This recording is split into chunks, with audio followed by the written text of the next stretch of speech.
Situé au cœur du continent africain, le Tchad est le plus vaste et le plus peuplé des États de l'ancienne Afrique équatoriale. Pays massif formant transition entre les étendues désertiques du Sahara au nord et de la savane soudanaise au sud, le Tchad ne possède aucune façade maritime et se trouve séparé de la mer par de vastes territoires. Difficultés d'accès donc qui, en conservant au Tchad son originalité, lui ont donné le privilège peu enviable de compter parmi les pays les plus chers du monde. La tonne de ciment vaut 50 000 anciens francs à Fort-Lamy, et cela se comprend si l'on pense que les marchandises débarquées à Douala, à Lagos ou à Pointe-Noire ont parcouru des milliers de kilomètres par la route ou par le fleuve avant d'arriver à destination. Géographiquement et arbitrairement, le pays peut se diviser en trois grandes zones.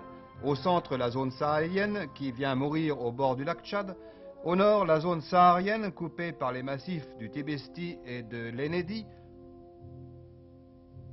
Au sud, enfin, la zone de savane, paradis des animaux et des chasseurs.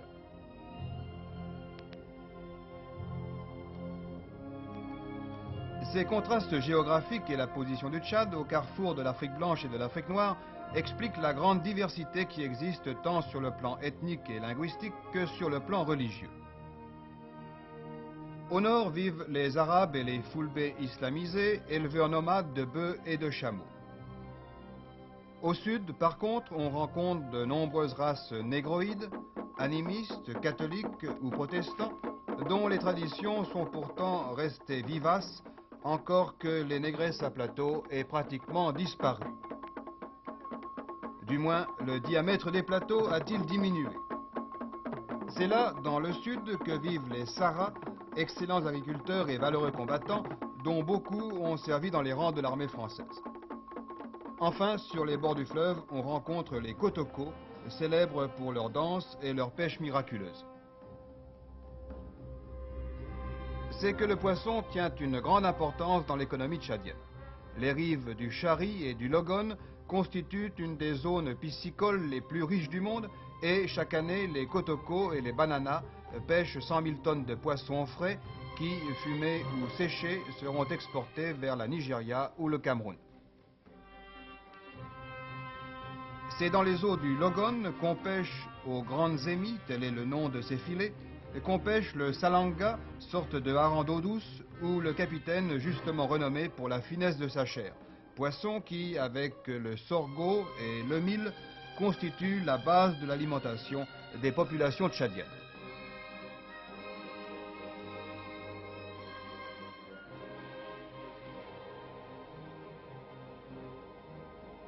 Voilà donc ce pays, ce peuple aux origines diverses, fractionné en multiples groupes ethniques, qui parle des dialectes différents et qui est pourtant uni par une longue tradition de vie commune dans le cadre d'un ancien territoire, devenu un État indépendant fortement centralisé sous la conduite de son chef, M. François Tombalbaye.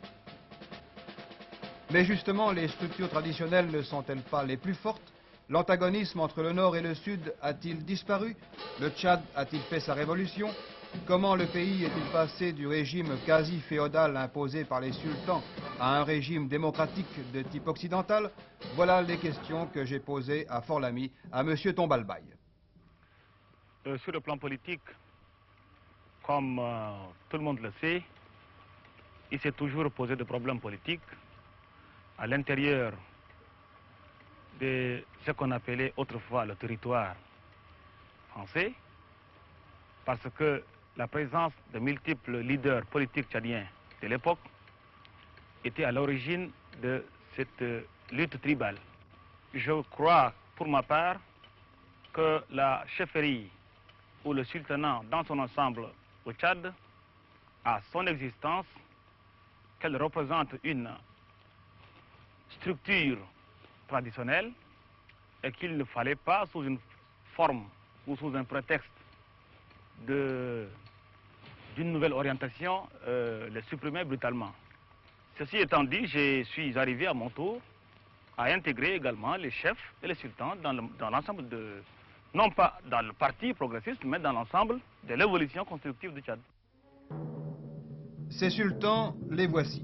Riches ou pauvres, potentats régnant sur des régions entières ou bien roitelets de villages, Tous ont conservé le décor fragile de leur souveraineté. Gardes personnels, serviteurs, courtisans, musiciens, sans oublier les femmes du harem, dont le nombre est fonction de la richesse de leurs seigneurs et maîtres. Mais ce n'est là qu'un décor. En fait, depuis l'abolition de l'esclavage, les sultans sont devenus les auxiliaires de l'administration, certains allant jusqu'à demander au corps électoral la ratification de leur autorité. Devenus députés ou conseillers municipaux, les sultans ont ainsi permis au Tchad de passer sans trop de secousses du Moyen Âge au XXe siècle. Mais au XXe siècle, il faut produire sous peine de périr. L'économie du Tchad se ramène essentiellement à deux grandes activités, la culture du coton dans le sud et l'élevage dans le nord. L'élevage, c'est 4 millions de bœufs et 5 millions de moutons. C'est aussi 300 000 bergers, pour la plupart nomades. Une grande partie de la viande est exportée sur pied vers la Nigeria et le Soudan, mais depuis la construction des abattoirs frigorifiques de Farsha, dans la banlieue de Fort-Lamy, un tonnage important est exporté par avion dans toute l'Afrique et au Sahara.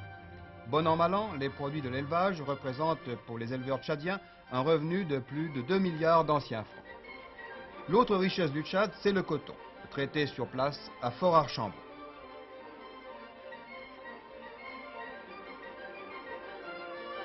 Introduit au Tchad dès 1929 et couvrant maintenant 290 000 hectares, c'est la seule culture vraiment industrielle de ce pays.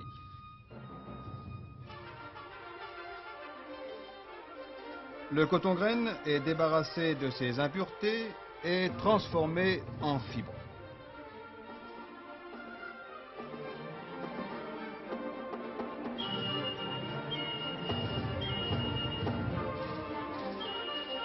Emballé par balles de 200 kilos, le coton du Tchad est exporté dans le monde entier.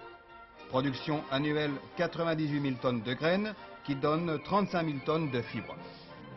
Fort-Lamy, la capitale du Tchad, n'était en 1920 qu'un petit village. C'est aujourd'hui une grande cité de 100 000 habitants qui s'étale paresseusement sur les bords du Chari. Malgré quelques immeubles modernes qui abritent l'administration et le gouvernement, la ville a su préserver son caractère africain, à la fois familial et bon enfant. Mais pour nous Français, Fort-Lamy, ça n'est pas seulement la capitale du Tchad. C'est aussi un haut lieu de l'histoire, le départ d'une épopée dont les Tchadiens conservent le souvenir avec un soin jaloux. Eboué, Leclerc, deux noms gravés sur la pierre et dans les mémoires, deux noms que l'on retrouve partout à Fort-Lamy avec les noms des victoires de la France libre.